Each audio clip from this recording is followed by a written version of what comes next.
In this video, we're going to be talking about, I was going to say Bond. In this video, we're going to be talking about Ruby by Cynthia Bond. And girl,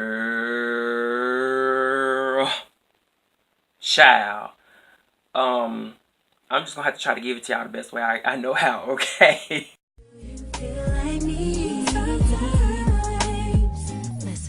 What's up, everyone? It's me, Troi, and I'm here to give another FauxCast video. Okay.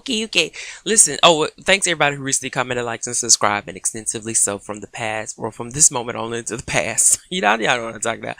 So this right here is, I won't even call this a chop it up video or just a review. I hate the word review, but that too. Maybe you can consider this a reactionary video. So I just finished reading Ruby by Cynthia Bond, not even 15 minutes ago. And I don't even want to sit around thinking about what I want to talk about in the next video as it pertains to my reading of the book or what I gotten from the book. I really just want to come to you guys who have probably, most likely those who have read the book, to ask you guys, what in the hell did you feel about this book? Am I the only one who is just like, okay, wait a minute, what? Pause the brakes. Like, what did I just finish reading exactly?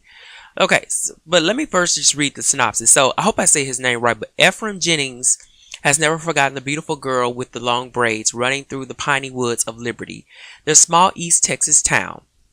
Young Ruby, the kind of pretty it hurt to look at, has suffered beyond imagining. So as soon as she flees suffocating Liberty for the bright pool of the 1950s New York.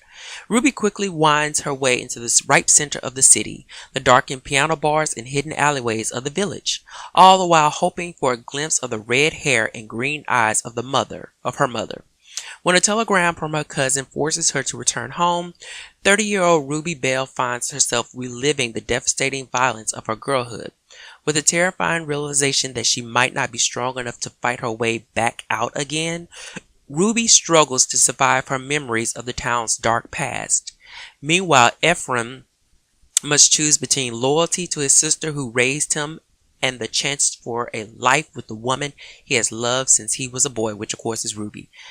Yes, child, I don't even know what the hell I just read, to be honest with you. But let me, so this is not, it's just a reactionary. I just want to try to get this out of my gut after reading this book so closely to making this video. So, first of all, I do, and I hate to use the word recommend too, but I do recommend reading the book. I do suggest reading it.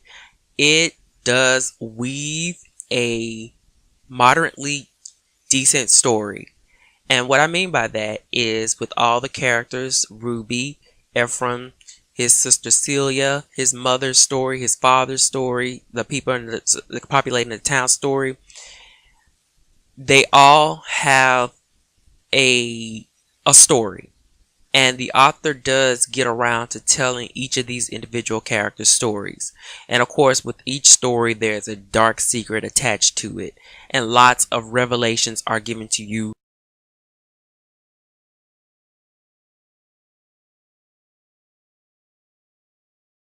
And that is one of the outstanding portions of this book, because it is steep in secrets and some dark secrets involving murder, honey, black magic, and all kinds of crazy stuff. And I love how the author, paced her way through to reveal these secrets with each of these characters. Although a lot of the times I was confused about the time frame in which all of this stuff has taken place. Because at one point in the book, I think Ephram was mentioned at being in his mid-30s, and suddenly he's like 45 or something. I don't know. The time framing of the book kind of confused me. I missed a couple of points in that. So yes, with that out of the way, that was great. It told a pretty decently woven story, and I love some of the revelations, as I said, that came about with each of the characters. When I first started reading the book, to me, it was like a cross between Toni Morrison's Beloved, something written by Jewel Parker Rose, and probably all the classics as it pertains to black literature. And so, with that said, this is where I got the biggest, I had the biggest issue with the book.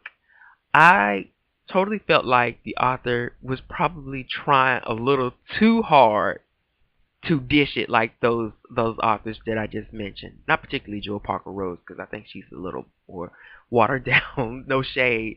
But yes, I felt like the author was trying too hard with a lot of the storytelling here.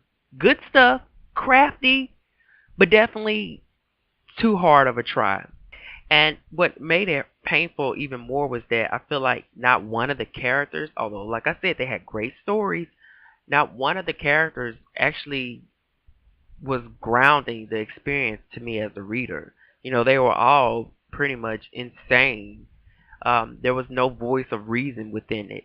And you may think that the character Ruby is, who is busy flailing around in the dirt and calling upon spirits and soaking up ghost babies in her stomach. It was crazy, y'all. It's crazy. It is crazy.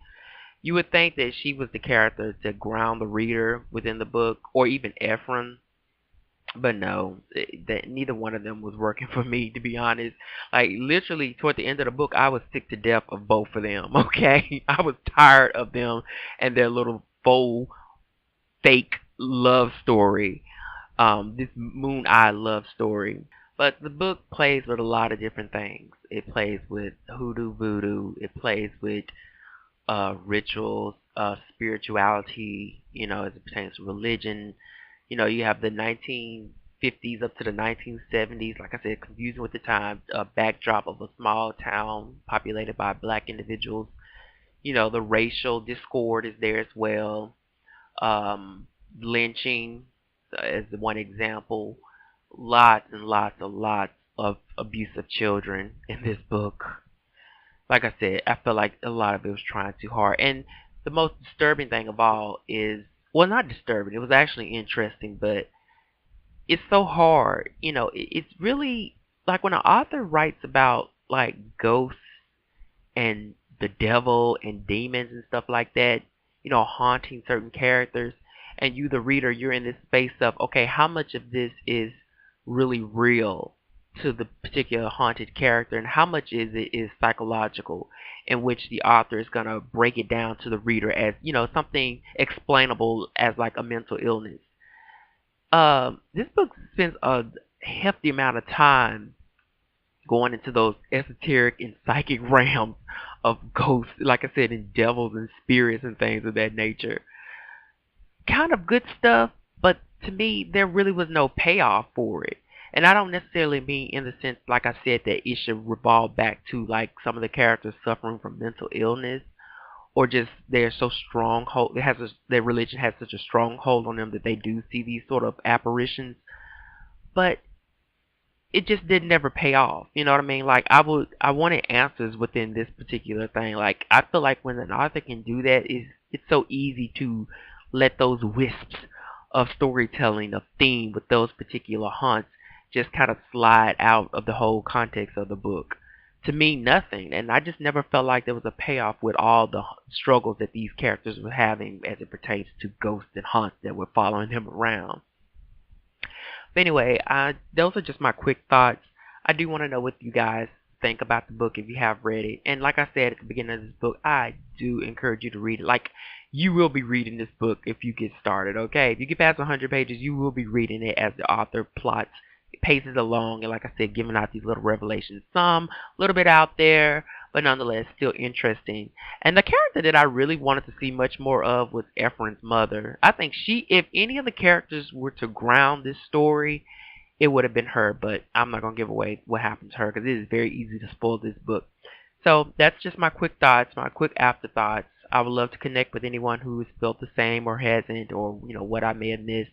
Maybe if I sit down and think about, what I just read a little bit longer, I'll have some better thoughts to come with in the future. But yeah, at the end of the day, my resounding reaction to this book is good, crafty, a little over the top, but at the same time, on the other end of the token, trying too hard.